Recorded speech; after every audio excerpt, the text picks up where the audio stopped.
más o menos ubican a Hegel. Hegel decía que América es el continente de la naturaleza, que aquí no hay historia, que aquí no pasa nada importante, y que en cambio Europa, Occidente, es el continente de las cosas serias en la historia. Entonces dice Bastei, 1800, sí, lo comenté esto, 1810, porque me acuerdo que vos me dijiste en 1805. 4, que era Claro, la ventana por fuera. 1810 más o menos, el tipo mira por la ventana. Eso les había comentado, que me llamó la atención, dije, no tengo nombre. Eso es hacer de... filosofía, me pareció que lo había hecho. Eso es hacer filosofía. Y las otras cosas que el tipo plantea con respecto a la idea de revolución, con respecto a un montón de cuestiones. Bueno, otra cuestión que es pero escalofriante. Él le dice a los europeos, ustedes con la esclavitud creen que los bárbaros somos nosotros, pero al esclavizar ustedes se barbarizan. Y esto va a volver sobre Europa. Y vos pensás lo que fue el nazismo y lo que el tipo les está diciendo. Y la otra cosa interesante es cómo Bastei y muchos de estos, sobre todo los negros antillanos, tienen una idea de globalidad que acá vos decís, qué sé yo, hablas de Alberti, de Sarmiento, todos no tenían ni de lejos la idea de globalidad de esto. Cómo se meten con la cuestión africana, con lo que pasa en China, con lo que pasa en la India, y los tipos están planteando el tema de... El libro más importante de Bastei se llama El sistema imperial mundial desvelado. Sistema imperial mundial, en 1808, 1809, por ahí, ese tipo tiene es increíble. Y cómo no se los estudia. ¿Se lo puede leer solo en francés? No en creol. Hay una traducción al inglés, pero él escribe en creol o creolé. Depende de qué lugar de Haití se dice de una manera o de otra, según tengo entendido, nunca fui a esa línea. Y justamente este colaborador, Juan, el que aparece en el video, yo le estoy insistiendo mucho para que lo traduzca. Y está como él además habla, lee en creol. Entonces, de hecho, Juan iba a hacer su tesis sobre Bolivia hace tiempo atrás, por Evo Morales. Pues, Bolivia todo el mundo habla, porque no haces sobre Haití que nadie está hablando. Y yo tenía una intuición que Juan me la confirmó. Hay un libro muy interesante, si les interesa este tema, de Brunner, Eduardo Brunner, sobre Haití. Pero la tesis de Brunner es que la revolución haitiana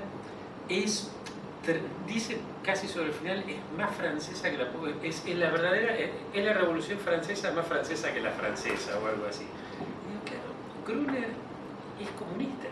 Por lo tanto, tiene que pensar que en Europa las cosas son mejores. En cambio, yo que no soy comunista, digo, ¿por qué no pensar que a lo mejor en Haití hubo una revolución que no le debe nada a la francesa? Y Juan se pone a estudiar esto, hace su tesis en Barcelona, pero viaja mucho a Haití y a Francia a ver documentos, y ahí empieza a ver que la cosa es al revés. Hay una tremenda influencia de la revolución haitiana sobre la francesa, cosa que no estaba, y la influencia de la revolución haitiana sobre América Latina y demás, sí, eso está más estudiado. Pero cómo los tipos se replantean qué es esto de los derechos del hombre y del ciudadano, y hasta dónde, y cómo hay una influencia muy fuerte de Haití. Bueno, si les parece, vamos arrancando. Retomamos entonces. Bueno, habíamos dejado, ¿se acuerdan? La vez pasada, y para los amigos que no estuvieron, repasamos muy brevemente este cuadro. Comentábamos que vamos a tratar de hacer un pequeñísimo esbozo de lo que hemos dado en llamar, siguiendo en parte a ver estructura de dominación de una sociedad. Tomamos un elemento de la economía, que es la estratificación social, cómo se ubica a la gente más arriba o más abajo en la escala social, un elemento de la política, que es la forma en que se ejerce el poder público, y un elemento de la cultura, que es la legitimación, o sea, lo que está bien y lo que está mal dentro de nosotros. Y agrupábamos las formas de estratificación por dos grandes áreas, según que sea la naturaleza o el dinero el que indica la pertenencia a un estrato más alto, más del medio o más bajo. Cuando habla de naturaleza, vamos a hablar de estratificación por castas, donde el color de la piel, los rasgos antropométricos, etcétera, determinan lo que mal llamaríamos raza. sería lo que determina la pertenencia a un estrato. Otro ejemplo típico, Sudáfrica en la época de la apartheid. O estratificación estamental, donde es el apellido el que determina a dónde perteneces. Ejemplo típico, la Europa medieval, ¿no? Si vos te llamabas del Percio, eras campesino; si te llamabas Borbón, Hohenzollern o Braganza, eras rey. No, muchas gracias. Cuando es el dinero, vamos a distinguir según que lo que importe sea el dinero acumulado, clases sociales por acumulación, o que sea el dinero que yo gasto ostensivamente, clases sociales por consumo. Dábamos el ejemplo de cómo la persona que está comprando todo en cuotas, que tiene un auto muy bueno, que va de vacaciones a lugares muy prestigiosos, etcétera, etcétera, pero que no tiene nada, sin embargo, no podemos decir de que sea de clase baja porque consume, tiene un alto nivel de consumo. ¿Sí? Aquí, básicamente, genotipo-fenotipo determina la pertenencia. Aquí el nombre, aquí la cuenta bancaria, aquí la tarjeta de crédito. ¿Alguna duda sobre esto que haya quedado la vez pasada? No. Bien. Decíamos que pensando en Europa, aquí habíamos hecho una periodización. Habíamos puesto, siempre repito, pensando en Europa, habíamos planteado cómo a partir de 1492 empieza a ir el dinero, el oro, la plata, etcétera, hacia Europa, pero además también aparecen otros elementos que hacen que Europa se descubra a sí misma. Europa por primera vez desde la caída del Imperio Romano va a tener algo para comerciar con el centro del mundo. El centro del mundo era China, India, Japón y los países árabes, que eran también productores de cultura, pero al mismo tiempo también grandes comerciantes. A partir de acá recién Europa va a tener té y café, que si bien no son originarios de América, sí acá se van a producir en gran escala, más chocolate, más algodón, más papa, más tomate, más, bueno, todo lo que ustedes saben. Entonces, por primera vez Europa tiene algo importante para ofrecer en China, en India, y entonces ahí aparece lo que algunos autores a partir de esta época dan en llamar el sistema mundo. Entonces, por primera vez, Wallerstein, ¿no? Para los que se interese esto, por primera vez se integra cuando Vasco da Gama, que no fue el inventor del fútbol, como creo unos amigos brasileños, sino que fue, da la vuelta, bueno, imprenta más circunnavegación configuran lo que por primera vez el mundo va a tener una imagen, la gente va a tener una imagen de mundo, ¿no? Con todo lo que implica. Bien. Acá poníamos, bueno, además expulsión de moros y judíos, Nebrija escribiendo la gramática, Luca Pacioli escribiendo la continuidad por partida doble, todo lo que vimos la vez pasada que pasaba en 1492.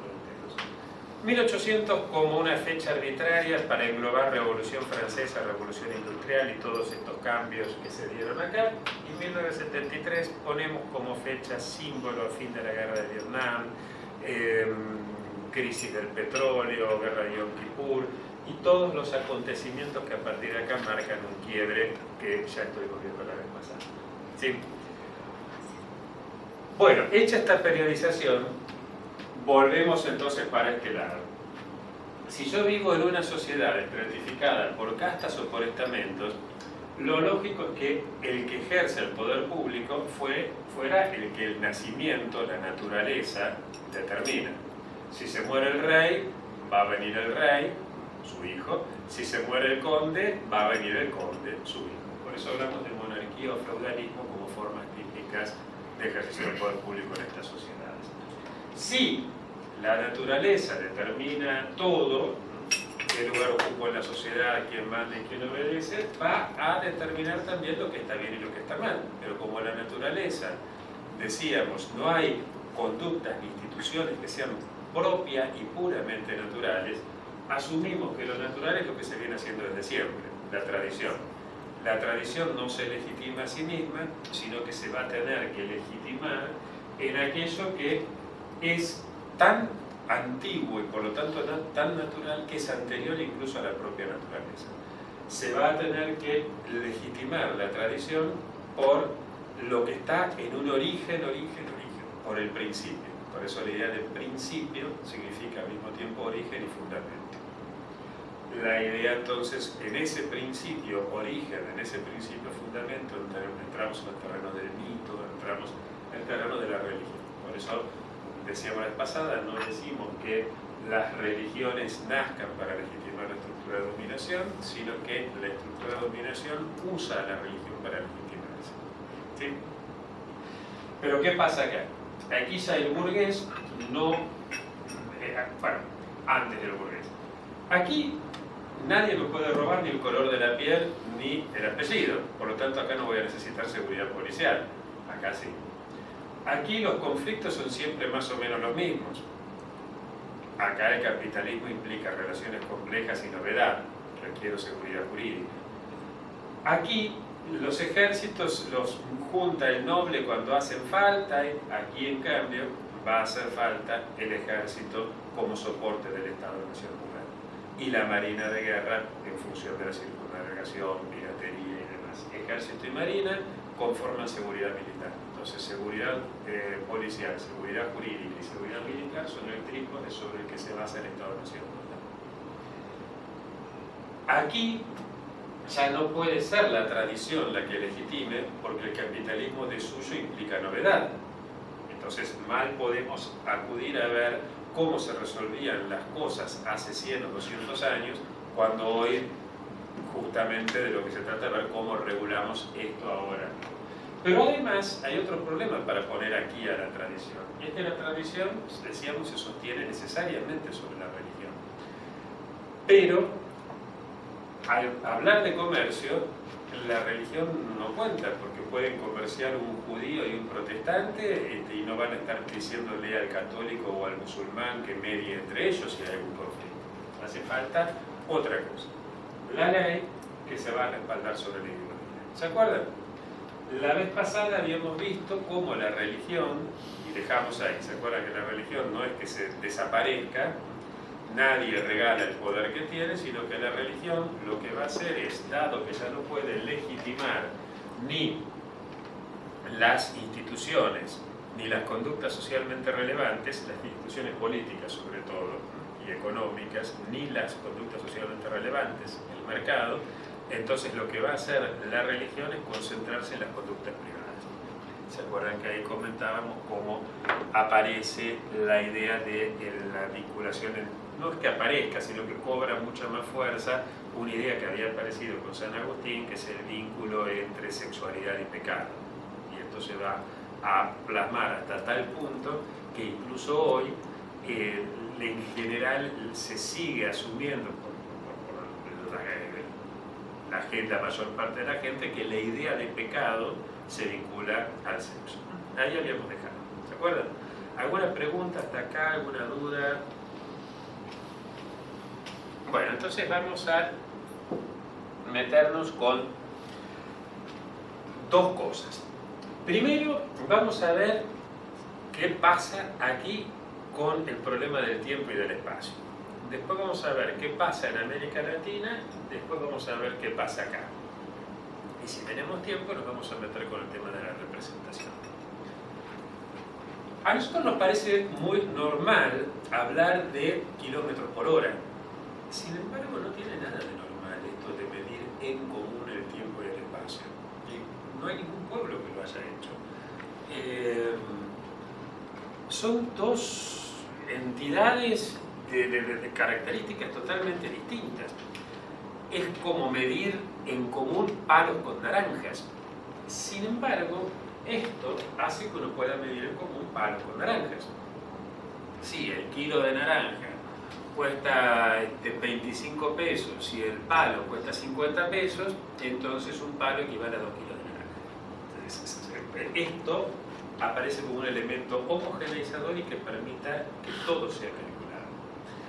Ahora, el tiempo y el espacio plantean un problema, y es que ni el tiempo ni el espacio tienen propiamente precio como tales. Entonces, ¿cómo hacemos para medir en común si no aparece el dinero como elemento que homogeneiza? Pues lo que ocurre es que tanto el tiempo como el espacio, y poder calcular el tiempo y el espacio, son fundamentales para el burgués, para los estratos superiores en esta forma de estratificación. Entonces van a ver el tiempo y el espacio al modo en que ven a su propia fortuna. Entonces el tiempo va a ser visto con la misma característica de la fortuna. Va a ser visto como algo homogéneo. 5 pesos son igual a 5 pesos. No importa en qué momento que estás contando cuentes esos 5 pesos. Por lo tanto, 5 minutos van a ser igual a 5 minutos. Lo cual todos sabemos que es un disparate. No son lo mismo los 5 primeros minutos del partido de fútbol que los 5 últimos. No son lo mismo 5 minutos cuando tu equipo sí o sí tiene que ganar para clasificar. Estás jugando de visitante, gana 1-0, te expulsan un defensor y no tenés recambio. Esos 5 minutos para vos son una eternidad. En cambio, para el otro equipo, el que tiene que hacer el gol, esos 5 minutos se le van, son fugaces, ¿no? Cambia, no es lo mismo. Sin embargo, a partir de acá lo vamos a medir como homogéneo. Lo vamos a medir como acumulativo, igual que la fortuna. El tiempo pareciera como que se va acumulando, igual que la fortuna. Y lo vamos a ver hasta acá. De alguna manera, el concepto griego de cronos algo tiene que ver con esta idea de tiempo. No la idea de kairos, que podríamos traducirla como momento, pero sí la idea de cronos. Pero aquí la modernidad introduce una diferencia. Para los griegos, cronos es continuo. Por eso esas cosas que a uno le parece media tonta cuando estábamos en la secundaria, no sé si tuvieron filo en la secundaria, viste Aquiles y la tortuga, y la flecha, y los de Zenón, y sé, pero qué huevón, ¿por qué no mide cuánto, a qué velocidad corre uno y a qué velocidad? Porque eso implicaría pensar en kilómetros por hora, y eso no está, ¿se entiende? Entonces, por eso aparecen esas aporías de Zenón. Lo cierto es que la modernidad, como piensa el tiempo igual que la fortuna, va a pensar el tiempo como ligeramente discontinuo. La fortuna es, yo cuento, 1.115.027 pesos y 1 centavo, y 2 centavos, y 3 centavos. Hay una ligera discontinuidad. Con el tiempo pasa lo mismo. 1 año, 3 meses, 4 días, 5 horas, 27 minutos y 2 segundos, y 3 segundos. Es como si el tiempo yo lo fuera midiendo así, en lugar de una cosa continua. Esto es lo que va a permitir tener una posibilidad de medir el tiempo, y con el espacio vamos a hacer lo mismo. El espacio también va a tener la misma forma de ser visto, de ser concebido que la fortuna. Entonces también voy a pensar al espacio como homogéneo. 1 metro es igual a 1 metro, estemos en Argentina, en China, en el fondo del mar o en la luna.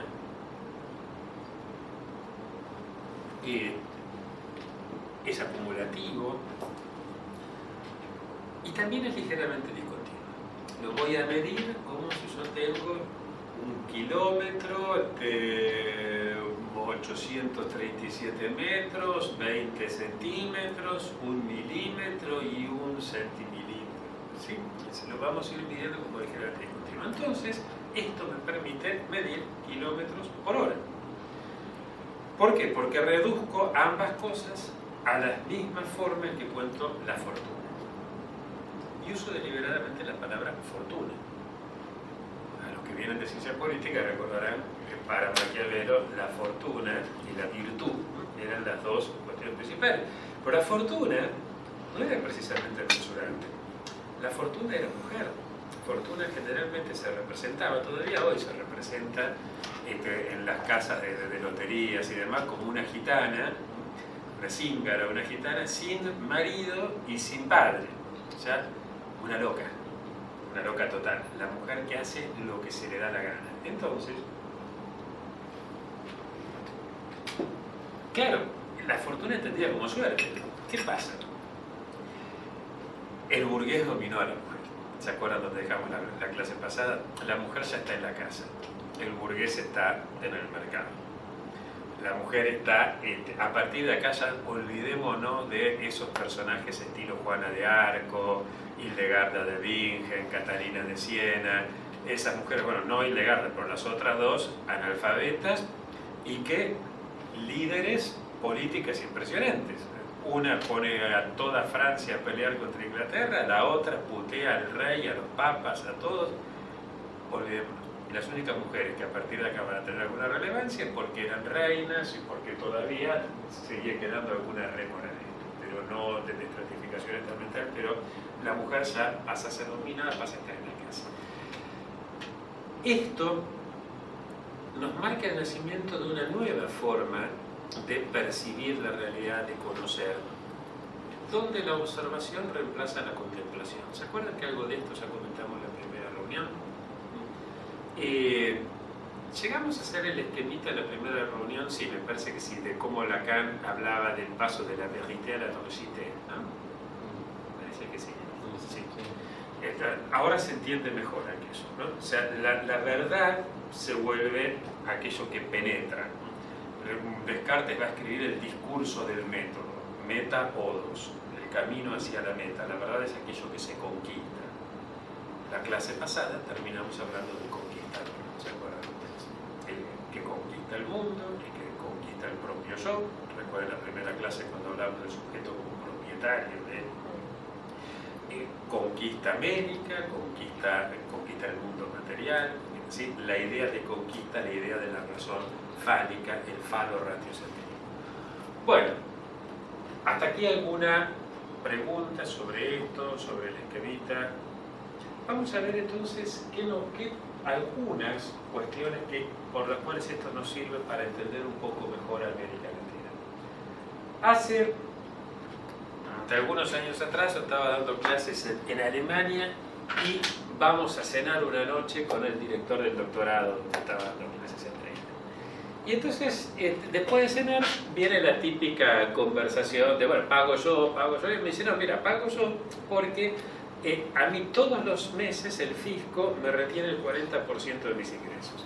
Pero, si yo le muestro una factura de algo que haya pagado por algo vinculado a mi trabajo, si compré que es una computadora, un libro, si fui a un congreso, algo de esto, entonces a fin de año me reintegran, ellos evalúan cuánto, pero hasta un 40% de lo que yo presente. Como aquí vinimos a hablar de trabajo, a planificar tu curso del año que viene, me diste algunas ideas sobre el doctorado, yo entonces presento esto. Claro, yo le hago la típica pregunta de argentino: ¿cómo sabe el fisco que viniste a cenar conmigo y que hablamos de trabajo y no que te fuiste a cenar con tu novia? Pues es que el tipo no me entendió la pregunta. Me mira y me dice, porque si yo hubiera ido a cenar con mi novia no presentaría factura al fisco. No entiendo. Y cuando yo le explico, el tipo se ríe y dice, pero qué ideas que tienen ustedes, ¿cómo se les puede ocurrir una cosa así? El caso es que esto era fines de diciembre. Después vengo para pasar las fiestas acá a Buenos Aires y enseguida en enero me voy a dar clases a Ecuador, a la Universidad Andina, donde tienen una mención en tributario muy importante, los posgrados de allá. Y de hecho, el que dirige el área de Derecho es un tributarista muy reconocido en Ecuador. Entonces aprovecho y les digo, Universidad Andina de Quito, tengo alumnos de toda el área andina. Entonces les pregunto, bueno, ustedes, algunos son abogados tributaristas, otros jueces, otros asesoran a los legisladores. Ustedes a la hora de legislar o de aplicar la normativa tributaria, ¿qué tienen estas cosas en cuenta? ¿Hay algún libro de sociología de esto? Nada. Entonces ahí empiezo a darme cuenta que no hay nada sobre esto. De hecho, uno me dice, no, bueno, pero lo que pasa es que es un problema cultural. Bueno, ya sé que es un problema cultural. Cuando te dicen es un problema cultural, como si eso fuera una explicación. Al revés, porque es un problema cultural, quiero saber cuál es la causa y cómo podemos trabajar sobre esto. Entonces me dice, lo que pasa es que nosotros tenemos una base cultural indígena y los indígenas no están acostumbrados a tributar. Casi me agarra un ataque de caspa, porque cuando vos vas a una aldea indígena, andina, ves que los tipos nunca terminan de tomar su chicha sin tributar a la Pachamama. O sea, tributan, no le tributan al Estado, eso es otro problema, pero tributan. O sea, hay cultura tributaria, ¿cómo que esto? Bueno, la cuestión es que cuando vengo para acá, aquí cerca está la Sociedad Argentina de Derecho Tributario, sobre Diagonal. Gente excelente, me atendieron bárbaro, las dos bibliotecarias me ayudaron muchísimo a no encontrar nada. No, pero en serio, gente de época, además, de hecho después quedé vinculado, gente interesante e interesada en estos temas, ¿no? Prácticamente no hay nada. Entonces dije, bueno, por el lado de, yo estoy en la Sociedad Argentina de Sociología Jurídica, empecé a averiguar por ese lado. Nada, no existe la sociología tributaria. El problema no es que no exista la sociología tributaria en Europa o en Estados Unidos, donde la gente tributa. No les gustará tributar. La palabra impuesto significa algo que se te impone. De acuerdo, pero una vez que está la ley, la gente tributa. Es lógico que ellos no tengan sociología de la tributación. Es lógico que el Instituto de Sismografía no esté en Buenos Aires, está en San Juan. O sea, cuando se te mueve el piso, vos pensás por qué se mueve el piso y qué pasa con el piso. Lo que es absurdo es que nosotros en América Latina no tengamos una sociología de la tributación. En buena medida no la tenemos, porque como ellos no la tienen, entonces, bueno, no hay ninguno que haya estudiado esto. Por lo tanto, como decíamos al principio, si no sos blanco, europeo, qué sé yo, no cuenta lo que haya. Bueno, no les voy acá a... después sí me dediqué bastante a la sociología de la tributación,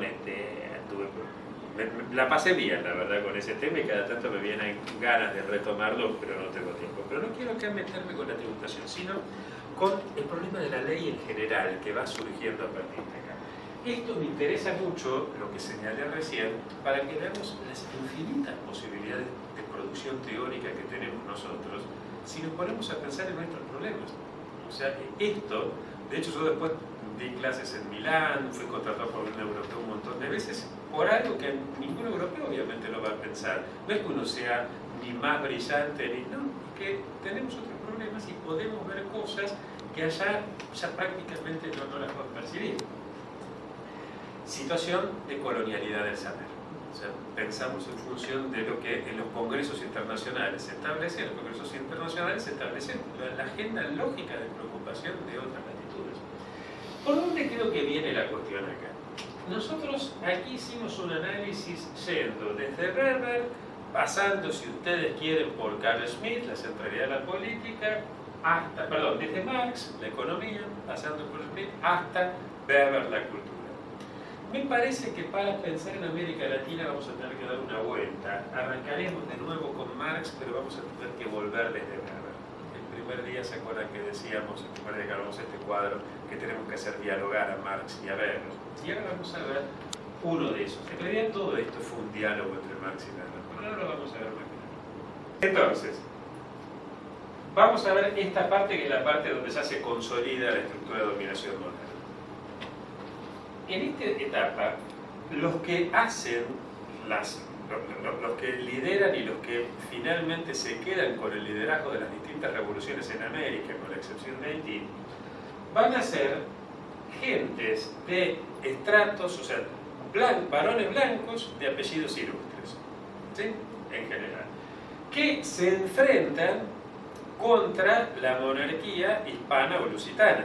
O sea, don Pedro de Braganza peleándose contra su padre, o los distintos liderazgos que vamos a ir encontrando, que son los que después finalmente se consolidan. Aunque en el momento de las luchas hayamos encontrado liderazgos más populares, los que finalmente terminan consolidándose en general son los varones blancos de apellidos que tienen que enfrentarse con estos. Por lo tanto, necesitan, para legitimar este enfrentamiento, necesitan encontrar, bueno, algo que lo legitime.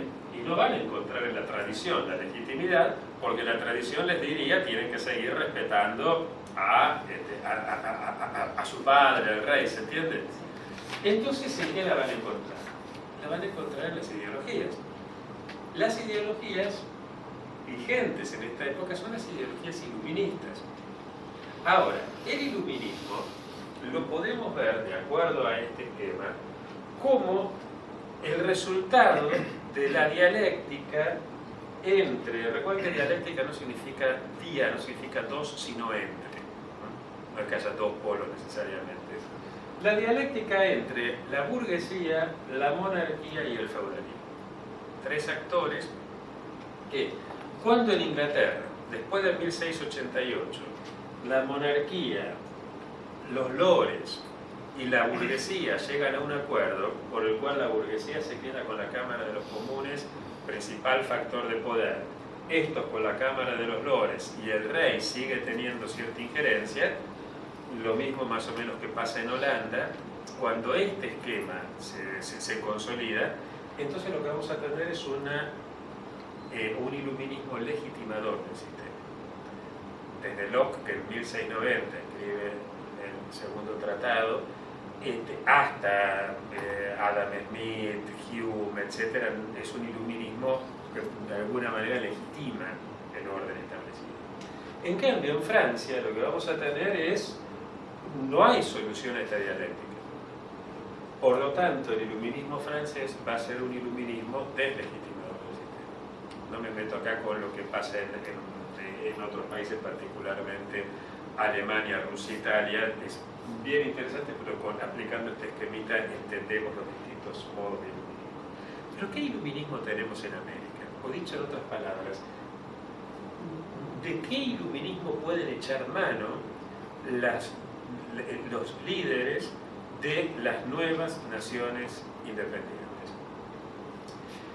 Nuestra burguesía, decíamos, repito, el iluminismo, resultado de la dialéctica entre burguesía, monarquía y feudalismo. En España y en Portugal, sobre todo en España, el feudalismo se quemó. Después de que Carlos V aplastó las revueltas de los comuneros, el feudalismo quedó como para las páginas de Ola nada más, por el conde de tal lado, el marqués de tal lado, pero no tienen poder real. Con lo cual lo que nos vamos a limitar es a esta dialéctica, monarquía-burguesía. Las burguesías nuestras eran burguesías o burguesías contrabandistas, que por lo tanto mucha dialéctica con la monarquía no tenían, o sobre todo burguesías derivadas de los estamentos o estratos superiores del ejército, la administración y la iglesia, que eran los tres fuentes sobre las que se asentaba el poder tanto del rey de España como del rey de Portugal. Ahora, tanto el ejército como la administración como la iglesia no vivían del sueldo que les daba el monarca, porque el monarca no vivía de los impuestos que le cobraba el burgués, como vimos la vez pasada que pasaba acá. ¿Se acuerdan cuando el burgués le decía, oiga, majestad, pongo un ejército para que haya orden acá adentro? Bueno, estos recibían el dinero directamente de la extracción, del trabajo esclavo, de la extracción de minas, de las plantaciones, etc. ¿Sí? Entonces, la corona recibía el dinero de ahí y después le pagaba. Entonces, ¿qué dialéctica vas a tener con tu empleador? Y por otra parte, ni el ejército, ni la administración, ni la iglesia son lugares muy aptos como para que haya mucha discusión. Los que discutían un poco, que eran los jesuitas, en 1767 fueron expulsados. Con lo cual, no solamente se acaban las discusiones teológicas hacia adentro de la iglesia española y portuguesa, sino que además se van los jesuitas de las universidades. Y la universidad, que podría haber sido ese ámbito que genere la masa crítica suficiente como para dar una discusión y tener un iluminismo propio, se encontraban, diríamos en un lenguaje de hoy, intervenidas. Entonces sí llegaba el material, había discusiones, pero era como si fueran por abajo de la mesa, digamos. No podía darse ese ámbito, ese clima donde reunir una masa crítica para que haya un iluminismo propio. Hubo muchos que se daban cuenta de esto. Simón Rodríguez decía, si los latinoamericanos o si los americanos no inventamos, nos abrimos, nos suicidamos, cerramos, lo formula varias veces de distintas maneras. O sea, Andrés Bello, había toda una cantidad de gente que advertía esta problemática. Pero lo que no tenías eran ámbitos donde pudieras tener un montón. Calculen que estos iluminismos, en Alemania, en un pueblito como Jena, tenías a Hegel, a Hölderlin, a Schelling, Schleiermacher, todos estos tipos. O sea, un pensador de esto no sale de la nada. Hume, Rousseau, Adam Smith, eran amigos y estaban en Edimburgo, después se pelearon, pero Rousseau, ¿no? Pero bueno, pero estaban juntos en Edimburgo, estaban ellos y los otros que, ¿se entiende esto? O sea, hace falta ese ámbito, ese ambiente para que se pueda dar todo lo que se generó en París en torno al movimiento de la enciclopedia, con Diderot, D'Alembert, que son los que van a dar origen. Estos tipos iban a tomar café juntos, charlaban, conversaban, se daba esa vida que es lo que permite generar esto. Acá eso faltaba. Bueno, entonces, ¿qué hace esta dirigencia para cuando se pelea con esto? No tiene más remedio que comprar el iluminismo existente, el iluminismo europeo. Los más conservadores van a comprar el iluminismo inglés, los más liberales el iluminismo francés. Y ahí vendrán las peleas entre conservadores y liberales, pero van a andar por este lado. Los más conservadores, a su vez, les va a resultar más fácil juntarse con estos, con los que todavía quedaban de este lado, los más revolucionarios no, pero andamos por este lado. Ahora, unos y otros tenían en común la idea de que el Estado debía manifestar su voluntad a través de la ley y de que había que crear en estos territorios un Estado-nación moderno y de que para que haya Estado-nación moderno tenía que haber burguesía. El proyecto de la Constitución nuestra, Alberdi es clarísimo, pero también el contradictor de Alberdi, que era Sarmiento, en esto coincidía. ¿Se entiende esto? Y esto mismo lo vemos en los debates que se dan en Ecuador, en Colombia, en México. Brasil es un poco distinto, pero el resto de América Latina tenemos esto. Brasil es un poco distinto, entre otras cosas, porque mantuvo la monarquía y porque no tuvo universidades hasta el siglo XX. Entonces, el tipo de debate es distinto en Brasil. Pero, de todos modos, José Bonifacio también, que es un poco el autor del Brasil moderno, de este periodo, cerca de 1812 en adelante, también plantea esta necesidad de Estado-nación moderna. ¿Qué pasa entonces? Va a ser la dirigencia la que, a partir de comprar esta ideología, cree al Estado-nación moderno. Y es el Estado-nación moderno el que va a crear la burguesía. ¿Se entiende? Pensemos en el caso de Argentina. Es el Estado el que provee la inmigración europea. Es el Estado el que funda los primeros bancos. Es el Estado el que crea las escuelas de comercio. ¿Se acuerdan la importancia de la contabilidad por partida doble en la mentalidad burguesa? Es el Estado el que crea los ferrocarriles. Es el Estado el que promueve la creación de la burguesía. Y esto desde la burguesía mexicana de Monterrey, pasando por por todas las burguesías que quieran en América Latina, la zona de Valencia, Venezuela, Argentina, etc. Siempre es el Estado. Entonces, ¿qué pasa? Si nosotros pensamos desde la perspectiva, si tiramos una línea de Madrid y Roma para el norte, lo que vamos a ver es que las burguesías sienten al Estado-nación moderno como algo propio. Con idas, con vueltas, con nada de esto es lineal ni esquemático, pero en grandes rasgos lo van a sentir como algo propio. En cambio aquí, nuestras burguesías, al ser creadas por el Estado, sienten al Estado o bien como son burguesías que maman de la teta del Estado, prebendarias, o lo ven como algo ajeno. ¿Sí? Cuando vos vas caminando por la calle, desde Madrid y Roma para el norte, vas a ver que hay muy pocos papeles en la calle. ¿Por qué? Porque lo público es algo de algún modo propio. ¿Sí? En aquellas ciudades de Argentina donde la proporción de migrantes europeos de este lugar que digo es alta, Mendoza, por ejemplo, vas a ver menos papelitos que en aquellos lugares donde tenés migrantes latinoamericanos más, donde la migración latinoamericana es más fuerte. ¿Por qué? Porque ¿cómo se conforma la población latinoamericana? Burgueses que ven al Estado como algo, por lo tanto tampoco van a tener mucho interés en respetar la ley, en este tipo de cosas. Los estratos no burgueses, llamémoslo por ponerles un nombre, populares, que son descendientes de gauchos, pensemos en Martín Fierro, o sea, un tipo que ve a la ley como su enemiga. La ley para lo único que sirve, para enlazarlo y mandarlo a pelear a la frontera, para hacer lean, si tienen tiempo y si no tienen tiempo también, todo el Martín Fierro, pero particularmente la pasada con el negro sobre la ley como telaraña y la justicia como telaraña. Esta concepción es genial, ¿no? Descendientes, decíamos, de gauchos, de indígenas, que obviamente la ley no es algo dictado por ellos, pero más aún, la ley dictada por los reyes de España eran leyes tremendamente cuidadosas de lo que hoy podríamos llamar los derechos humanos de los indígenas. Sin embargo, nuestra norma de interpretación aquí fue: la ley se acata pero no se cumple. Cuando el indígena les decía al corregidor: oiga, mire que aquí los dominicos o los franciscanos o los jesuitas me dijeron que está esta ley allá. Bueno, aquí la ley se acata, sí, la dictó el rey, pero no se cumple. Marche preso. ¿Se entiende? ¿Cómo va a vivir el indígena en la ley como algo propio?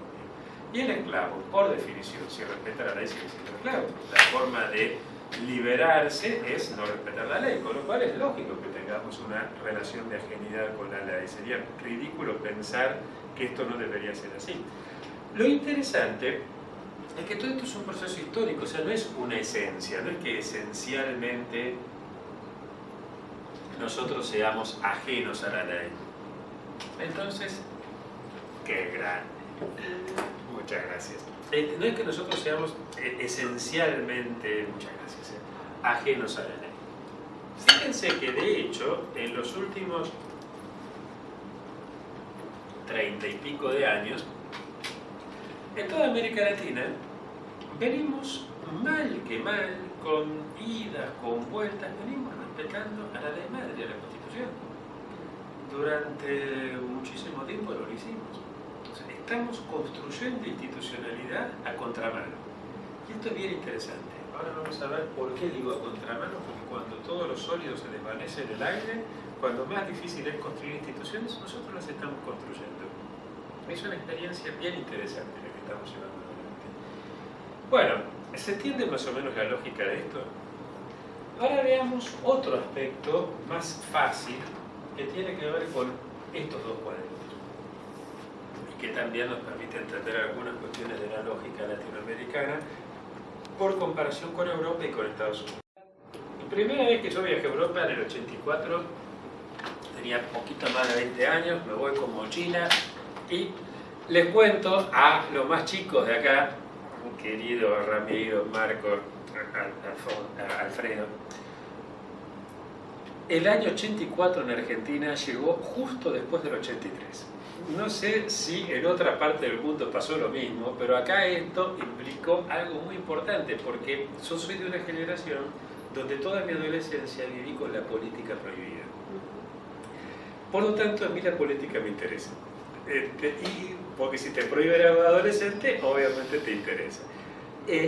Y soy de una generación donde, como nos interesaba a todos y mucho la política, primero, teníamos un enorme diálogo y no veíamos mucha diferencia entre radicales, peronistas, socialistas, porque claro, la diferencia era con respecto a los que no querían saber nada con esto. Tenías militares de un lado y tenías la ultraizquierda que todavía seguía reivindicando la lucha armada del otro lado. Por lo cual, como uno, las diferencias tienen que ver con respecto a de qué te diferencias. Nos diferenciamos de aquello, entonces para nosotros dialogar entre nosotros era cosa de corriente todos los días. Venía cualquier candidato a diputado del partido que fuera y todos íbamos, cuando se abre, cuando viene la apertura democrática en el 83. Todos íbamos. Por lo tanto, cuando viajo en el 84 a Europa, y hago esta aclaración porque si no ustedes van a pensar que estoy más loco de lo que estoy. Si ahora alguno de ustedes viaja a Europa y se dedica, como yo me dediqué, a recorrer actos políticos, a asistir a actos políticos, decía, pero por no pierdas el tiempo con las cosas interesantes que hay para hacer ahí, pues vas a estar yendo a actos políticos. Claro, para mí era lo prohibido. Entonces, si justo en el 84 hay elecciones en el Parlamento Europeo, entonces tengo la suerte de tener actos en todos lados. Primer acto al cual asisto, Madrid, don Enrique Tierno Galván, candidato del Partido Socialista, todavía no nucleaba todos los socialismos. El PSOE era el más importante, pero no solamente ese. Acto en un teatro en Madrid. Bueno, Don Enrique, hablando en este tono como un catedrático que está dando una conferencia de ciencia política, con todo el público escuchando, sentado calmo en el teatro, solamente en un momento dio un puñetazo en la mesa, pero no con más virulencia con que yo lo estoy haciendo en este preciso instante. Conclusión, para mí, los socialistas madrileños son aburridos. Porque claro, eso venía de los actos nuestros. Los actos nuestros eran el tipo siempre de pie, actos con mucha gente, donde cada 2 o 3 minutos tenía que cortar el discurso para que flameen las banderas. Atrás tenía las imágenes de Perón y de Evita, de Irigoyen y de Alem, de Alicia Moroy, de Juan B. Justo, todas las cosas. Y cada partido con su color identificatorio. Allá había algunas banderas republicanas, algunas, la bandera roja con el puño y la rosa, pero no mucho más que eso. Y poca mística, poca liturgia. Bien, empiezo a recorrer no solo España, sino toda Europa, y veo que más o menos se repite lo mismo, salvo los movimientos o demás de derecha, los neofascistas, o los demás de izquierda, el resto era todo este mismo esquema. Me llamó la atención, pero lo dejé pasar. Después, cuando empiezo a conocer un poco más de Latinoamérica, veo que en general en Latinoamérica se parecen mucho a nosotros, en las formas de los actos y demás. Hace un poco más de tiempo, empiezo a dar clases en Europa y me empieza a molestar esta miradita por arriba del hombro de los colegas europeos diciendo, claro, ustedes son comunistas. Ustedes, nosotros, en cambio, tenemos elaboraciones doctrinarias, nosotros sí que tenemos, qué sé yo, Perón, Irigoyen, Lula, Torrijos en Panamá, Cuauhtémoc en México. ¿Cuántos libros tienen escritos? El PRI, ¿no? El PRD, el peronismo, el radicalismo, ¿cuántos libros hay? Nosotros, en cambio, mirá, nada más que con el Capital ya tenemos para todo lo que se escribió del liberalismo, de la socialdemocracia. ¿Qué pasa? De acuerdo a este esquema, esto sí es bien beberiano, dime qué religión tenías y te diré qué ideología tienes. El cristianismo en Europa nace en los primeros siglos de nuestra era, en permanente discusión con la cultura dominante del Mediterráneo, que era la cultura griega, a través de Roma. Es decir, nace discutiendo de filosofía, por lo tanto nace la teología, y por lo tanto va a haber unas elaboraciones teológicas importantísimas, porque eso es la matriz cultural de ellos, ¿se entiende esto? Entonces, la teología para el cristianismo europeo va a ser muy importante. En cambio, en nuestros pueblos, las religiones propias de nuestros pueblos no son religiones que hayan necesitado grandes desarrollos teológicos, son religiones más bien litúrgicas. Si alguno de ustedes participó en alguna ceremonia, en la Pachamama, este tipo de cosas, son muy litúrgicas. Y también los jesuitas, los franciscanos, los dominicos, con sus diferencias, lo que van a producir son evangelizaciones a través de la liturgia, no a través de la teología. Por lo tanto, es lógico que cuando sacamos a Dios de la escena, las ideologías europeas sean ideologías teológicas y las nuestras sean litúrgicas. ¿Se entiende? Estoy hablando de preeminencia, obvio. Las ideologías europeas son más teológicas pero tienen liturgia, las nuestras son más litúrgicas pero tienen teología. ¿Se entiende la idea? Eso de el canto, el bombo, la bandera, las fotos de los... Todo eso es liturgia. ¿Sí? Pero ¿qué pasa en Estados Unidos? ¿Qué religión tenés en Estados Unidos? Los pilgrims, los peregrinos del Mayflower los peregrinos del Mayflower llevan el protestantismo, y un protestantismo donde además hay una gran libertad religiosa. Por lo tanto, no hay discusiones teológicas. Entonces, ni el Partido Republicano ni el Partido Demócrata son partidos que tengan grandes elaboraciones teológicas. Para el protestantismo, la única fuente de revelación es la Biblia. ¿Sí? Solamente Dios se expresa solamente a través de la Biblia. Por eso, cuando sacás a Dios de la escena, lo que va a quedar es un enorme respeto a la Constitución, que es la que ocupa el lugar de la Biblia. ¿Se entiende esto? En cambio, para el catolicismo en general, pero sobre todo para el catolicismo ibérico, las tres fuentes de revelación son, en primer lugar, el magisterio, que si bien eso no siempre fue así, por la contrarreforma, los combates contra el protestantismo y demás, se exacerbó mucho el lugar y el poder del papado. Ya en realidad, todo el papado del segundo milenio tiene un poder muy grande. Y la verdad, Dios se expresa sobre todo a través del Papa. ¿Sí? En segundo lugar, a través de los santos, y recién allá atrás, y como a las cansadas, a través de la Biblia. Saquemos ahora a Dios de la escena.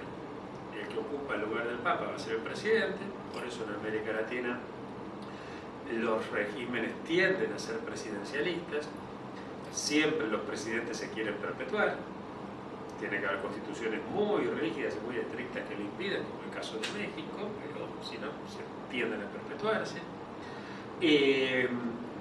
Son importantes los santos, los héroes, y en cambio la ley queda con mucho menos importancia. Por eso yo discuto mucho con mis amigos y colegas parlamentaristas, que quieren una constitución parlamentarista. Carlos Santiagonino y el grupo de los Nino Boys, por ejemplo, tipos, muchos de ellos realmente interesantísimos y con los cuales tengo un muy lindo diálogo. Pero creo que se equivocan cuando piden un sistema parlamentario cuando vos tenés una base poblacional, una base popular claramente presidencialista. Porque un sistema parlamentario con una base social presidencialista necesariamente hay que ser un hiperpresidencialismo. La única forma de acotar el hiperpresidencialismo es con constituciones presidencialistas. Si vos tenés un sistema parlamentario a la europea, vos hoy acá podés quejarte de que el Parlamento es la escribanía del Ejecutivo, pero si el sistema es parlamentario no podés ni siquiera quejarte, porque está ahí, ¿se entiende? Y sería, por lo tanto, piensa en el poder que tuvo Felipillo, Tony Blair, en su momento de mayor liderazgo en repúblicas parlamentarias. Bueno, acá sería directamente inamovible el líder parlamentario. Entonces, una cosita, yo escribí un artículo sobre eso, porque justo yo estaba en Italia, cuando Italia estuvo 2 meses sin poder constituir gobierno, y pensaba justamente en los Nino Boys, y eso decía, ¿cuánto tiempo estaríamos en la Argentina si la constitución del gobierno de la nación o de una provincia o de lo que sea estuviera supeditado a los acuerdos de fuerzas políticas? Podríamos terminar una guerra civil en... Nosotros te calculas que España estuvo 1 año y pico sin gobierno. ¿Me entiendes bien? No, por eso, yo ahí tengo mis dudas de... pero bueno, esto aquí lo que me interesaba era señalar básicamente este aspecto. Bueno, como vemos entonces, hay algunos elementos que no nos permiten pensar a América Latina igual que a Europa, lo que no significa que haya que tirar por la ventana todas las cosas que se han elaborado en Europa. De hecho, este esquema, como les decía, es en gran medida tributario de un diálogo entre Marx y Weber. O sea, no estoy diciendo hay que tirar todo aquello, simplemente hay que ver, bueno, cuáles son nuestros problemas, nuestras realidades, usando estas categorías. Lo que vamos a ver ahora es qué pasa de aquí para acá.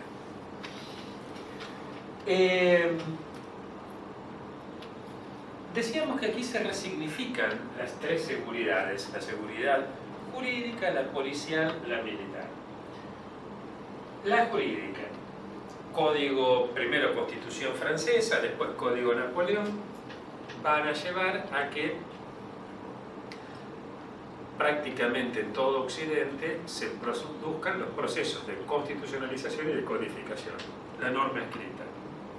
Va a ir llevando lo que después Kelsen va a graficar claramente como el día de pirámide jurídica. Acá, y en este ministerio, me interesa señalar una cuestión interesante que plantea Weber y que después siguen algunos weberianos. Si uno fuera un marxista ortodoxo, tendría que decir que el derecho no es nada más que un epifenómeno de la realidad económica. El derecho es un elemento superestructural de la estructura que está dada por los modos de producción. Entonces, dado que la Constitución escrita y los códigos garantizan la seguridad jurídica de una forma mucho más eficaz y eficiente que el common law, uno no entendería por qué Inglaterra, que es el país más avanzado en términos de capitalismo, sin embargo no fue el primer país que tuvo constitución escrita y códigos.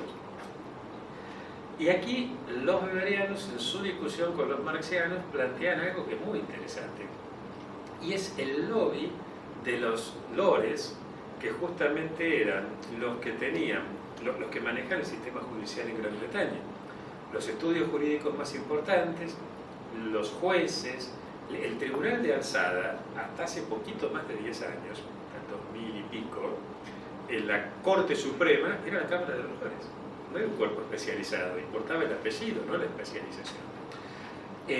Por eso me causaba gracia cuando mi padre, que era un liberal pro-británico totalmente, y se quejaba de la calidad institucional de la Argentina, que se nombraban jueces por amistad, y yo decía, vos estás defendiendo un país donde la reina es la jefa de la iglesia y se lo elige por pura herencia, y donde además la Corte Suprema son elegidas. Y los tipos dicen, si tenemos constitución y tenemos leyes, cualquier persona con estudiar 3 años en una universidad sabe todo lo que hay que saber para litigar, para ser abogado, ¿se entiende? De esta manera, si no tenemos constitución, no tenemos leyes, nosotros nos reservamos el decir qué es el derecho.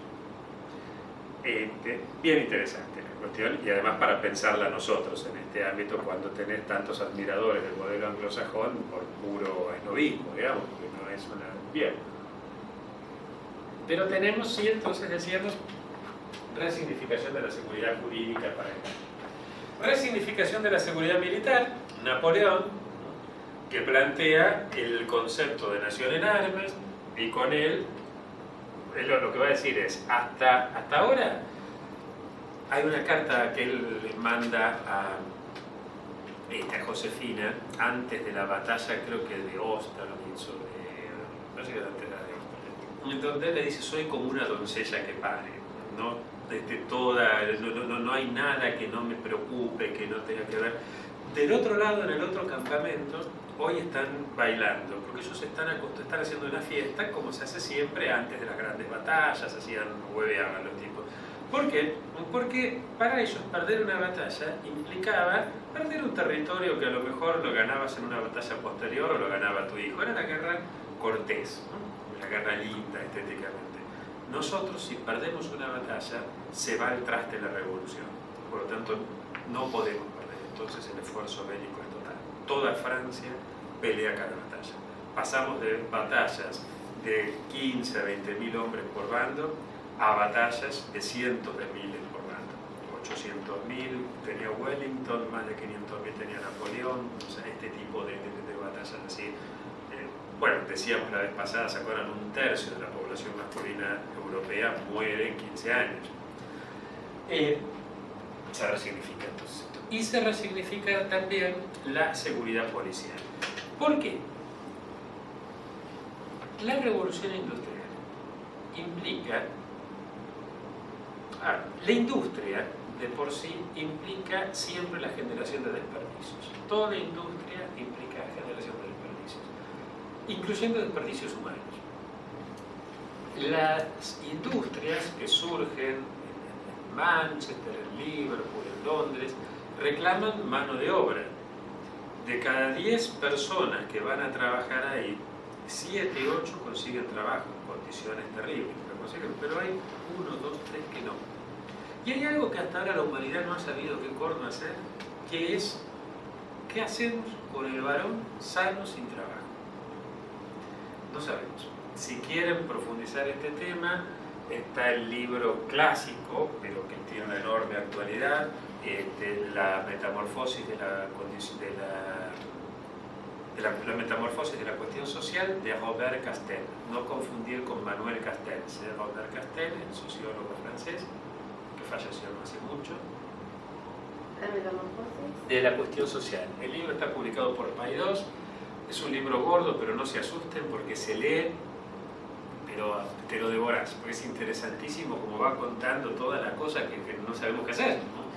Como dice mi mamá, porque está muy mal darle subsidios, porque si le das subsidios entonces nadie va a trabajar. Y sí, tiene razón mi mamá, pero si no le da subsidios, el tipo sale a chorear. Entonces, ¿qué hizo el rey de Francia? Dijeron, hay que darle trabajo. Entonces los hizo trabajar, agarra a todos los pobres y las pobres y los pone a trabajar. Y claro, pero lo que les hace hacer son la indumentaria para el ejército. Pues salía muchísimo más caro. Si la gente no quiere trabajar, no quiere trabajar. Salía muchísimo más caro esa indumentaria que comprarle a la industria normal. Entonces, ¿para qué gastar tanta plata? Bueno, lo que hacemos es tener a los pobres y las pobres en grandes hospitales, hospitales en el sentido de hospedajes. Y claro, y los pobres y las pobres que no tenían nada que hacer, tenían pobritos a cada rato. Entonces lo que dijeron era, bueno, mandemos los pobres para un lado y las pobres para otro. Y los pobres y las pobres, no se sabe qué corno hacer. No se sabe qué corno hacer. Y aquí tampoco, si tenés esclavitud, sí, o sea, derogás el derecho laboral y ya está. Resolviste el problema de qué hacer con el varón sano sin trabajo. Pero resulta que si no querés volver a un sistema esclavista, no sabés qué corno hacer. Entonces, aquí pasa eso. Ese tipo que va a la ciudad y que no encuentra trabajo, sale a chorear. Y va a ir al lugar donde cuando vos no tenés teatro, cuando no tenés cine, cuando no hay televisión, cuando no hay nada, los hombres van a ir al prostíbulo, se van a encontrar en el prostíbulo. Y las mujeres están en el campo, porque no nos olvidemos que la revolución industrial afecta primero a las ciudades, después se industrializa el campo, pero primero se industrializa la ciudad. Con lo cual el varón va a ser lo que se llamó la migración golondrina, ¿no? El varón va a ir a la ciudad entre que termina la cosecha y que comienza la siembra. En el periodo que va de la siembra a la cosecha vuelve al campo. Pero mientras tanto la mujer se queda en el campo cuidando el ganado, cuidando los granos, cuidando las cosas, ¿no? Entonces estos varones se juntan en el prostíbulo y ahí conocen los ladrones de poca monta, se juntan con los criminales importantes. Y aquel otro varón que no es criminal, pero que dice, pucha, realmente trabajar 14 horas por día de domingo a domingo, por un salario paupérrimo, en condiciones tremendas, prefiero juntarme con ellos. Nace entonces el crimen organizado urbano. Ya a lo largo de la Edad Media, pero sobre todo, más o menos para esta época, había surgido en forma fuerte el crimen organizado rural.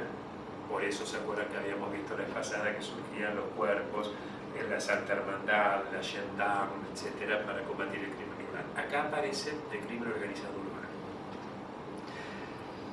Inglaterra, no vamos a tener tiempo de ver los dos grandes modelos, el inglés y el francés, pero es interesante el inglés porque aparece Scotland Yard. En 1825, Sir Robert Peel crea un cuerpo civil de combate contra la delincuencia. Robert, los ingleses le dicen Bobby, por eso, viste, los policías ingleses que tienen el sombrero, eso se lo llama Bobby, en homenaje a Sir Robert Peel. Entonces, claro, al principio esto es eficaz, pero al poco tiempo pasa lo lógico. Si vos atacás un problema social con respuestas policiales, lo único que conseguís es mejorar el nivel de respuesta del delito. Entonces, ¿qué es lo que va a pasar en Inglaterra? Los delincuentes se organizan mejor y salen armados. Y Robert Peel acá hizo algo genial. Cuando la presión pública empieza a decir, vamos a decirlo en lenguaje de hoy, los policías ingleses andan desarmados, los chorros salen con 22. Entonces, la presión empieza a decir, los nuestros tienen que salir con 32. Y entonces los chorros van a salir con 9. Y los nuestros van a salir con FAR y los otros van a salir con una UCI y va a pasar lo que pasó en Brasil. En cambio, que tiene el mejor nivel de delincuencia del mundo. Realmente son geniales los brasileños en cuanto a niveles de organización, de delincuencia y demás. En cambio, en Inglaterra, ¿qué es lo que dice Robert Peel? No, la policía sigue desarmada. Y la respuesta que dan es de otra índole. Juntan a todos las prostitutas, los rufianes, los delincuentes de poca monta y de alta monta, los juntan a todos y los mandan para Australia y a Nueva Zelanda. La idea es que se maten ahí. Pasó algo espantoso, que es que cometieron el genocidio de los pueblos originarios más atroz que se conozcan. Mataron a lo bestia. Pero además, eso es el costado terrible, pero hay un costado interesante que nos puede enseñar mucho a nosotros, y es que la mayoría de estos delincuentes que fueron para allá, una vez que tuvieron sus medios para, diría mi abuela, para salir adelante en la vida, salieron adelante. No todos, obviamente, pero muchos de ellos sí. Es decir, bueno, es interesante esto, ¿no? Como el tema...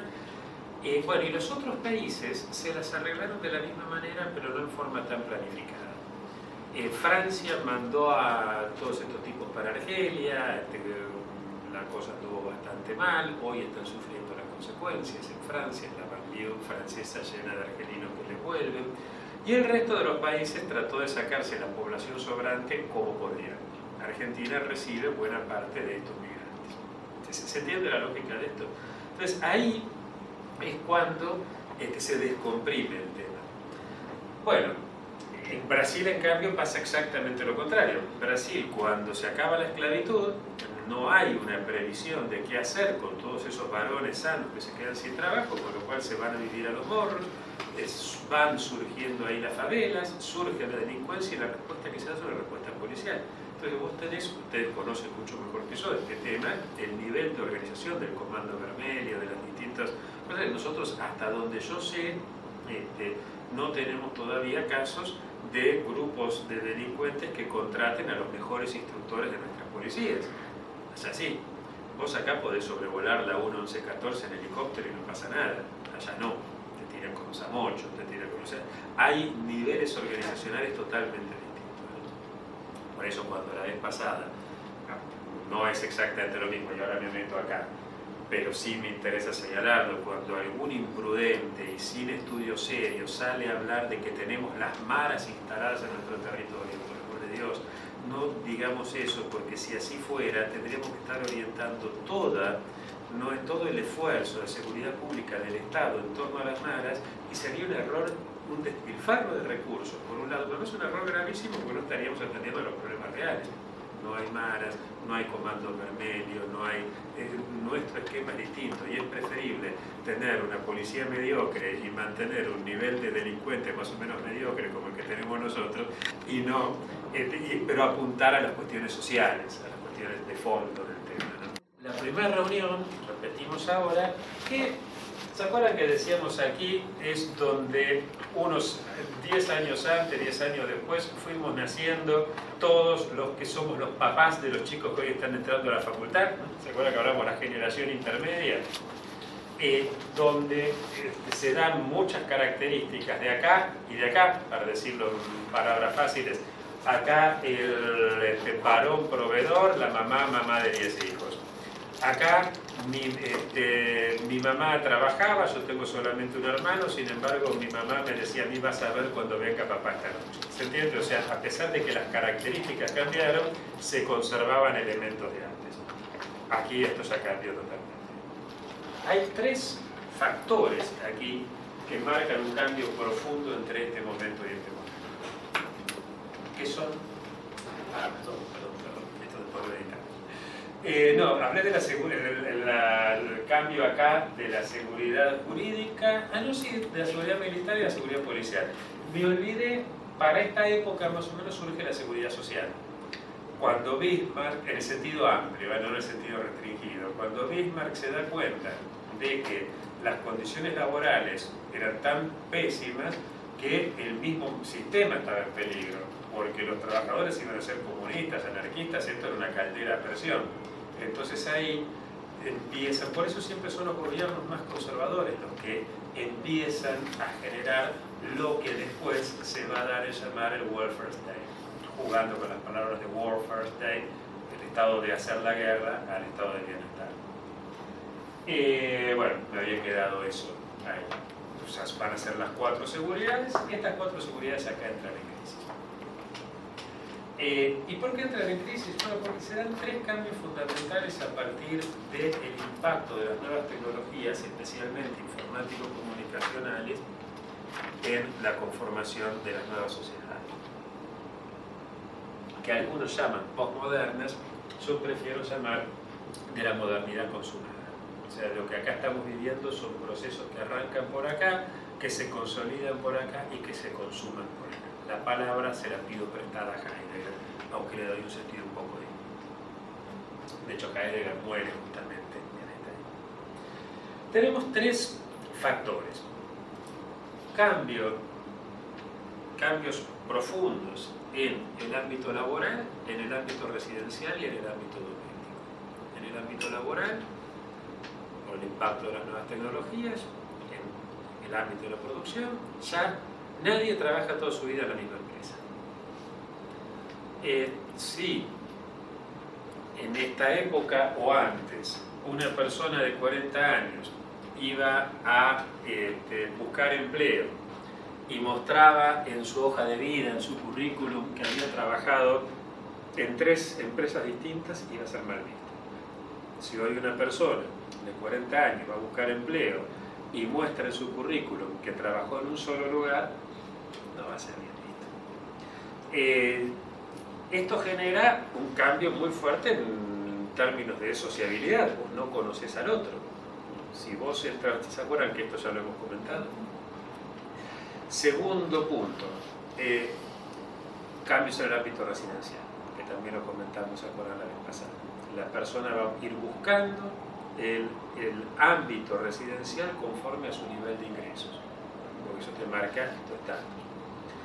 Pero como los niveles de ingresos en este tipo de sociedades son muy cambiantes, entonces también es cambiante el lugar donde el tipo vive. Y si una persona vive toda su vida en la misma casa y en el mismo barrio, sus vecinos le cambian, que para el caso es lo mismo.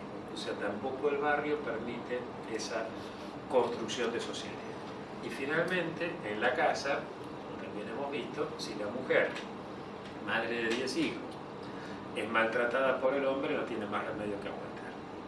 Si el hombre es maltratado por la mujer, no tiene dónde encontrar otra mujer, porque la mujer en donde él trabaja, en la fábrica, en la oficina, en la calle, no ve mujeres. Por eso, justamente, tampoco iba a tener más remedio. Entonces el matrimonio duraba para siempre. Hoy eso cambió. Entonces, con estos 3 cambios, lo que vemos es una crisis en las formas de socialidad. No estoy diciendo que esta época sea peor que la anterior, ni que la anterior sea una maravilla. Hay una frase de Borges que me parece muy buena que dice: a nosotros, como les pasó siempre a toda la gente, nos tocó vivir en una mala época. Entonces uno tiende a pensar que la época de uno es mala, pues claro, son los problemas que tenemos nosotros, pero bueno, en otras épocas eso también implicaron serios problemas. Esta situación donde estamos todos juntos, pero como no podemos socializar mucho con el otro, no nos conocemos mucho con el otro, ¿se acuerdan cuando hablamos de la angustia la vez pasada, que no podemos procesar la angustia y demás? Lleva a lo que algunos autores, por ejemplo Sloterdijk, llama el individualismo de masas. A mí me parece que en ese sentido creo que el nombre que pone Sloterdijk me parece muy adecuado, ¿no? Estamos todos en masa, pero al mismo tiempo cerrados. La hipercomunicación conspira contra la comunicación. Vos te juntás con 3 amigos a charlar y los 3 están chateando, está chateando, el otro hablando por teléfono, el otro no sé qué, y vos llamás por teléfono a tu novia para que alguien te dé pelota, porque estás ahí, no tenés nada. Bueno, esta situación. Entonces, ¿qué pasa acá con las 4 seguridades en función de esto? La seguridad social va a encontrar serios problemas, que no me voy a meter con esto, porque hay, desde que en 1973 Habermas escribe Problemas de legitimación en el capitalismo tardío en adelante, la bibliografía que explica por qué el estado de bienestar entra en crisis es enorme y seguro que lo conocen, así que no me voy a detener en esto. Crisis de la seguridad militar. Bueno, es que ya no tenemos, piensen que uno de los grandes problemas y desafíos que tiene, por ejemplo, la Argentina hoy, pero subrayo por ejemplo, es que no tenemos una doctrina militar, porque no sabemos del todo bien cuál es el sentido de las Fuerzas Armadas hoy. Ya no es la protección territorial como era antes, ya no es qué es. Es más, hay algunos que dicen, bueno, no tiene sentido que haya Fuerzas Armadas. ¿Es así? ¿No es así? ¿Qué pasa con esto? Lo cierto es que cuando el señor Bush planteó la noción de guerra preventiva, estaba destruyendo toda la idea moderna, por lo menos desde la paz de Westfalia, desde 1643 o 50, de mediados del siglo XVII en adelante, tiró abajo todo. Si es preventivo, es función policial, no es función militar. Entonces, lo militar en función policial, lo militar tratando de combatir en Afganistán y en Irak, sin entender muy bien cuál es el enemigo. ¿Se entiende esto? Acá entramos en crisis. Entra en crisis la seguridad jurídica, porque justamente la complejidad es tal que es muy difícil pensar que los sistemas judiciales que estaban pensados para esta época pueden dar respuesta a esta realidad. Piensen en algo que, si quieren, no es tan delicado y tan complicado como los temas que ustedes ven en materia penal a diario. Piensen en el derecho de familia. Un señor y una señora se casan y tienen una nena. Una señora y un señor se casan y tienen un nene. Estos dos se divorcian y después este señor y esta señora se van a vivir juntos con el nene de ella. ¿Sí? El nene de ella, con su nueva pareja, tiene una relación espectacular. Muchas veces van juntos a ver fútbol, se sigue llevando muy bien con su papá, pero con este también. Tiene un vínculo de parentesco. ¿Cómo se llama ese vínculo de parentesco? No tiene nombre. Este nene y esta nena se llevan muy bien y establecen un tipo de vínculos que cuando se conocieron de chiquitos, ahora que ya son adolescentes, él le dice a sus amigos, ojo con ella, y ella le dice, no, vos con esa pollerita no venís conmigo. Vínculo de parentesco. Sin embargo, no son hermanastros, no son medios hermanos, no son nada. Esta nena, con la nueva pareja de su papá, también se lleva bárbaro, le pregunta cosas de nena, que incluso ni siquiera se las pregunta a su mamá, porque por esta cosa del Edipo, ¿no? Si al papá le gusta más esta mujer, entonces es ella la que me va a explicar mejor. Y tampoco hay nombre para esta relación de pareja. O sea, no tenemos ni nombre para las relaciones. Con lo cual, cuando tenemos los conflictos de familia en tribunales, ¿qué es lo que pasa? Tenemos jueces poco capacitados, que encima, y esto no lo edites, esto lo digo en serio, encima son jueces y por definición un juez cree que ya sabe todo de entrada. Él está en otros países del mundo, los jueces se creen que son dioses, acá se creen que están por arriba de los dioses, ¿no? Ya lo saben todo. Hay excepciones, obvio, pero en líneas generales un juez es una persona que se cree de verdad que es su señoría, y se mira a la mañana y se llama a sí mismo su señoría.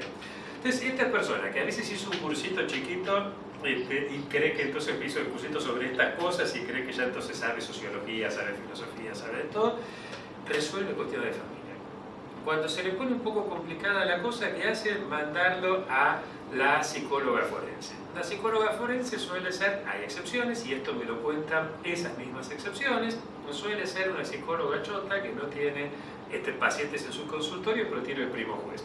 Entonces, ¿qué hace la psicóloga forense? El test de Roger, y el test de Roger que dice el nene tiene que vivir con la mamá, entendiendo que la mamá es la progenitora femenina siempre. Bueno, la gente se da cuenta que esto es una farsa. Entonces, a partir de aquí, piensen que lo mismo pasa en otras áreas. O sea, la complejidad es tal que no puede el derecho seguir administrando la complejidad por sí solo. Sin embargo, seguimos teniendo poderes judiciales integrados exclusivamente por abogados. Los no abogados son nada más que auxiliares, pero no son decisores. Lo cual pero esto no es un problema de Argentina, esto pasa en todas partes. Pero es un disparate. En algún momento con Esteban estuvimos pensando, y con el papá de Esteban, con el ministro de Justicia en la provincia de Buenos Aires, estábamos pensando armar equipos tipo como los tribunales o los comités de éticas en hospitales, en investigación, comités similares que los jueces, por lo menos en las instancias departamentales, en las cámaras, tengan que consultar a estos comités obligatoriamente. No que sea vinculante después la decisión del comité, pero sí que sea obligatoria la consulta. De modo tal que por lo menos participen psicólogos, sociólogos, politólogos, alguna persona, una ama de casa, un albañil también, que no es lo mismo que el juicio por jurado, es otra cosa lo que estoy planteando, es algo totalmente distinto, ¿no? Pero que permita gente que pueda dar cuenta de la complejidad. El derecho solo no sirve. Y esto, los que somos abogados, sabemos que no nos alcanza con eso, por eso tenemos que salir a estudiar otras cosas. Bueno, entonces, crisis de la seguridad militar, crisis de la seguridad jurídica y crisis de la seguridad policial. Esto lo voy a explicar con dos anécdotas, así no teorizo más sobre esto y pasamos a las preguntas y comentarios, pero no voy a tener tiempo de meterme con la representación. Crisis de la seguridad policial. Si vos tenés dos anécdotas. Pablito es un chico que su mamá se vino de un lugar muy, muy pobre del interior de Santiago del Estero hace 10 años atrás. Pablito hoy tiene 14. La mamá pasó por distintos lugares, es pobreza estructural, o sea, está dentro del 15% duro. La mamá pasó por varios lugares, ya vivió en varios lugares, cambios en el ámbito residencial, con Pablito. Cambios en el ámbito laboral, a veces trabajó de empleada doméstica, a veces hizo algunas changuitas en otro lado, a veces simplemente vivió con otra pareja que más o menos la mantenía, ahora no. Pablito va a la escuela, hace de cuenta que estudia, pero en realidad está escolarizado, pero no está siendo educado. Va por los planes, va por esto. Pablito le dice a Catalina: mira, este sábado viene ese conjunto que a vos te gusta tanto, vas a tocar justo en el club que está acá al lado de la villa, ¿por qué no vamos? No, pues cumpleaños mi mamá, bueno, pero te paso a buscar después de las 12, porque esto... No, pero voy a estar cansada. Bueno, la cuestión es que llega el sábado, Pablito está fumándose un porro y tomándose algo con sus amigos en la esquina, y la ve pasar a Catalina con Federico, que Federico lleva las zapatillas Nike, la gorrita Nike, la campera. ¿Se entiende esto? Federico encarna el sistema y Catalina encarna el sistema que le dicen a Pablito: si vos no consumís, no existís. Tenemos, según el Observatorio de la Deuda Social de la UCA, tenemos más de medio millón de Pablitos entre capital y conurbano. Es decir, chicos que están escolarizados pero no del todo, pibes entre 12 y 18 años que están en esta situación, que no tienen un futuro claro para... Y que a ese pibe le decimos: si vos no consumís, no existís. Bueno, se entiende, ¿no? No podemos pensar que esto es un tema de resolución policial. La policía algo tiene que ser, sí, por supuesto, no estoy diciendo que no tiene que existir la policía, por el amor de Dios, entiéndaseme bien, no soy ni abolicionista ni nada de esto. Estoy diciendo que si nos limitamos solamente a una respuesta policial, lo único que hacemos es complicar más las cosas. Pero esto no es solamente una cuestión que viene por clases bajas, viene también del otro lado.